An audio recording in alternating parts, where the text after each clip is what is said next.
chaque semaine Simon Seroussi, diplomate au ministère des Affaires étrangères israélien au département Europe. Bonjour Simon. Bonjour. Merci d'être avec nous comme chaque semaine sur Radio J.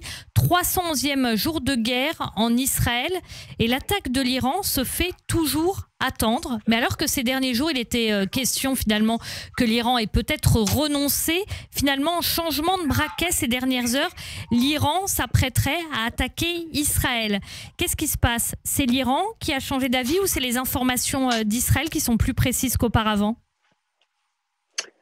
Alors, en effet, la presse israélienne, comme vous venez de le dire, a annoncé il y a quelques heures que les Iraniens s'apprêteraient à lancer une attaque sur Israël, une attaque similaire à celle que nous avions vue la nuit du 13 et du 14 avril.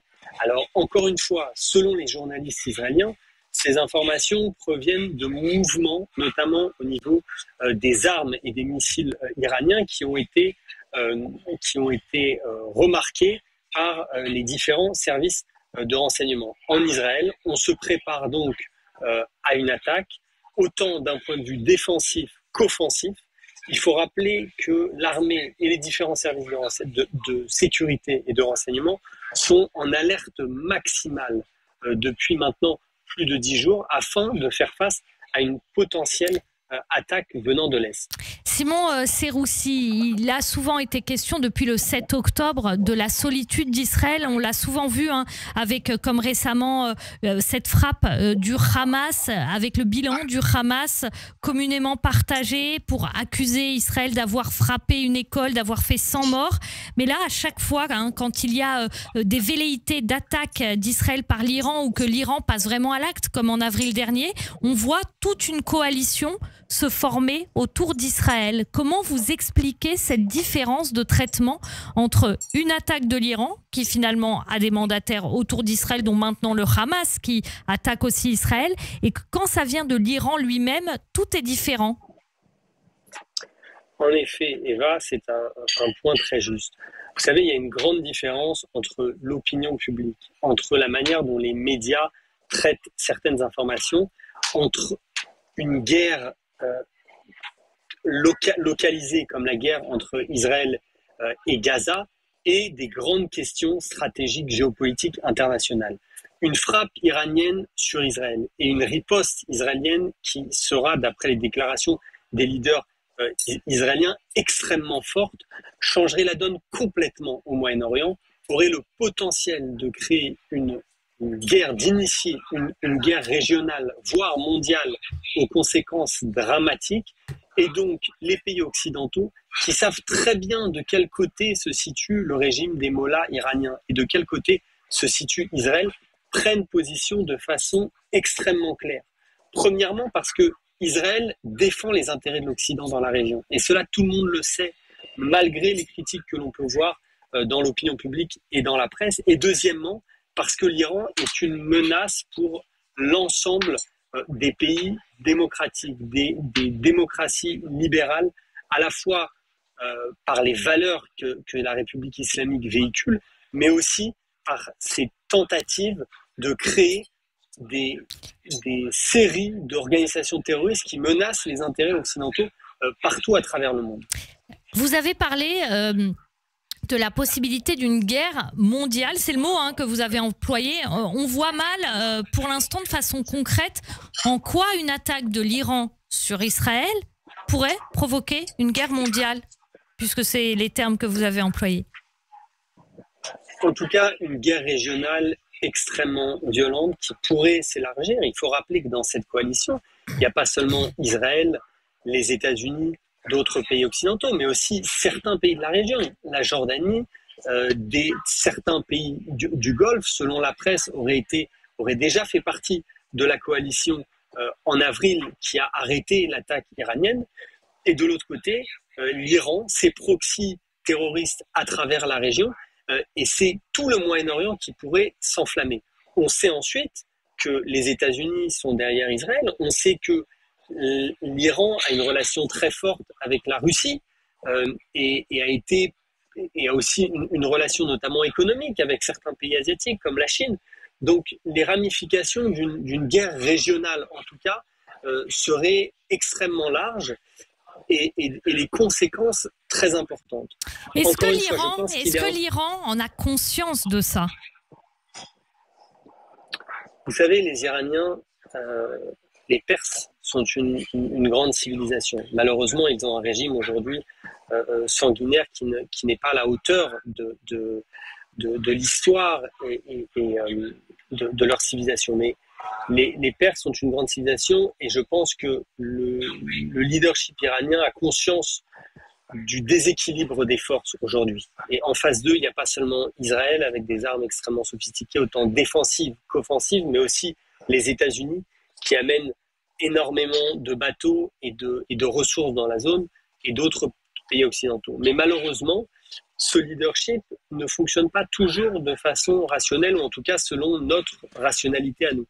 Et c'est pour cela qu'il faut être prêt à toute éventualité, y compris le déclenchement d'une guerre que l'Iran perdra. Et il faut le dire extrêmement clairement ici, une guerre que l'Iran perdra et qui aura des conséquences dévastatrices. Pourquoi l'Iran la perdra? Aussi dans la région. Pourquoi l'Iran la perdra, cette guerre? Et puis ça veut dire quoi, une guerre que l'Iran perdra? Parce que tout ce qu'on a vu pour l'instant, et c'est déjà extrêmement grave, et ça a franchi un palier, c'est ce qu'on a vu en avril dernier.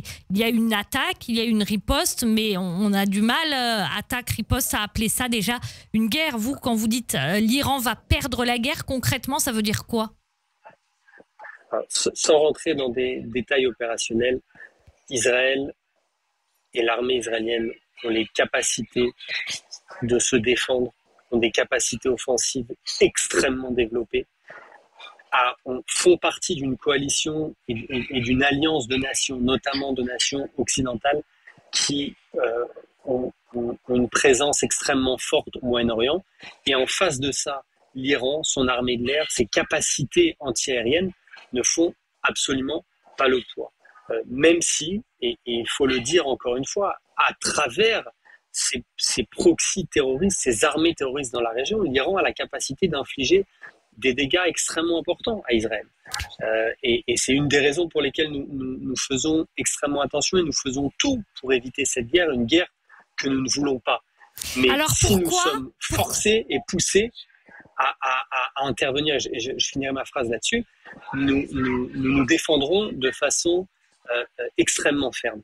Alors pourquoi l'Iran attaquerait Israël plutôt que de laisser ses proxys le faire, comme le Hezbollah, le Hamas ou d'autres dans la région? C'est une question qu'il faut poser aux mollahs à Téhéran. Je ne peux pas répondre pour eux. J'espère, encore une fois, qu'ils auront la présence d'esprit de ne pas déclencher. Parce que là, on a du mal à voir la rationalité. Bien sûr, c'est un régime radical, extrémiste, mais c'est quand même un régime qui se maintient depuis 1979 et qui réussit à se maintenir malgré les manifestations, malgré l'opposition importante qui existe en Iran. Alors même si c'est radical, on peut imaginer qu'il y a une part de rationalité, de pragmatisme. Or là, dans ce que vous nous dépeignez, on a du mal à voir quel serait l'intérêt pour l'Iran d'y aller.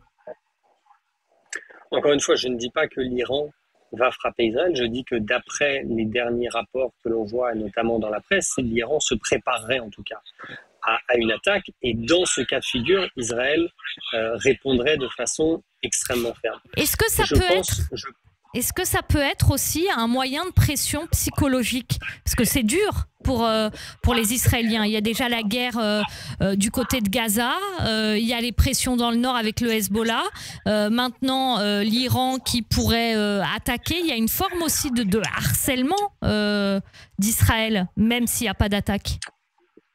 Complètement. C'est une forme de guerre psychologique qui est très habilement menée par nos ennemis. Et qui est difficile à gérer en Israël, mais nous sommes forts, nous sommes un peuple fort, nous avons malheureusement l'habitude de ces situations de crise et nous faisons face et nous ferons face unis dans la difficulté s'il le faut. Vous savez, je pense que il est très difficile d'analyser les situations géopolitiques à travers un seul prisme, seulement le prisme de la rationalité, ou seulement le prisme de l'idéologie. Et je pense qu'en Iran, il y a un mélange des deux aujourd'hui. Il y a une idéologie très forte, il y a une une volonté hégémonique, une volonté de se comporter comme une puissance régionale. C'est notamment l'objectif de ce programme nucléaire. Et de l'autre côté, il y a une certaine rationalité géopolitique. Et tous ces éléments-là se mélangent et je pense qu'il y a aussi différents camps en Iran qui représentent ces différentes visions et ces différentes manières d'aborder la géopolitique régionale et nous saurons sûrement dans les prochaines heures, dans les prochains jours, quel camp l'emportera. En tout cas, l'État d'Israël est prêt à tous les cas de figure et est prêt à se défendre et à riposter, même si le coût pour nos citoyens, pour nos infrastructures est important. On l'a vu par le passé dans l'histoire d'Israël, il y a eu la fameuse, il y a eu la fameuse attaque de Yom Kippour. Là, ce soir, c'est le début du jeûne de Tisha B'Av. C'est une date terrible pour le peuple juif.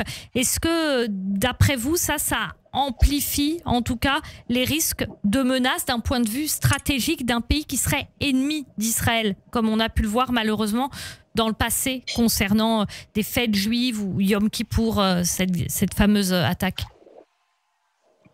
Oui, nos ennemis ont parfois utilisé des dates symboliques. C'était aussi le cas à Simchat Torah pour le 7 octobre. Mais si je regarde l'histoire, si je regarde les 2000 dernières années, nous sommes dans une période unique. Aujourd'hui, le peuple juif a une armée. Le peuple juif a un État. Le peuple juif ne baisse plus les yeux. Le peuple juif rend chaque coup et le peuple juif défend ses enfants. Et les pays de la région, les nations de la région le comprennent et comprendront et continueront à le comprendre. Parce que nous sommes sur cette terre, nous n'avons aucune intention de partir et nous nous battrons afin de pouvoir vivre en paix ici. Et c'est quelque chose que nous n'avons pas toujours eu le luxe de pouvoir faire ces derniers siècles, ces dernières décennies. Donc, je pense qu'il faut être fier de l'État d'Israël, il faut être fier de nos capacités de nous défendre. Il faut faire attention, il faut prendre des précautions, mais il ne faut pas céder à la panique non plus. Dernière question concernant les alliés d'Israël sur ce qui s'est passé en avril et ce qui semble se profiler là, en espérant que ce ne soit pas le cas, bien sûr. Il y a les États-Unis, il y a la France et puis parfois il y a peut-être d'autres alliés qui sont plus discrets, qui s'expriment moins. Qu'est-ce qui fait que certains alliés ont encore du mal à exprimer un soutien en cas d'attaque d'Israël à Israël justement? Vous savez, le Moyen-Orient est une région très complexe et il y a des méandres d'alliances et de contre-alliances. Et donc, chaque pays a ses propres intérêts, sa propre manière de défendre sa sécurité nationale, ses relations qui lui sont très propres avec certains voisins. Et donc, je pense que chaque pays a sa manière de participer à cette coalition de façon claire, de façon plus discrète. Et c'est quelque chose que nous respectons. Pour nous, l'élément le plus important est d'unir les pays modérés de la région. Et il y en a de nombreux. Il y a de nombreux pays qui partagent notre vision d'un Moyen-Orient prospère, d'un Moyen-Orient qui coopère et d'un Moyen-Orient qui s'unit face aux forces extrémistes, face au fanatisme religieux qui est porté, développé, instrumentalisé par la République islamiste d'Iran. Et tous les pays, la plupart des pays de la région, les pays modérés de la région ont conscience de ce combat, ont conscience de l'importance de ce combat et ont conscience de l'importance de joindre nos forces avec les pays occidentaux afin de faire face à ces menaces. Merci beaucoup, Jaune. Simon Seroussi, diplomate au ministère des Affaires étrangères israélien, d'avoir été avec nous aujourd'hui sur Radio J. Comme toutes les semaines, je vous dis à la semaine prochaine. Merci beaucoup.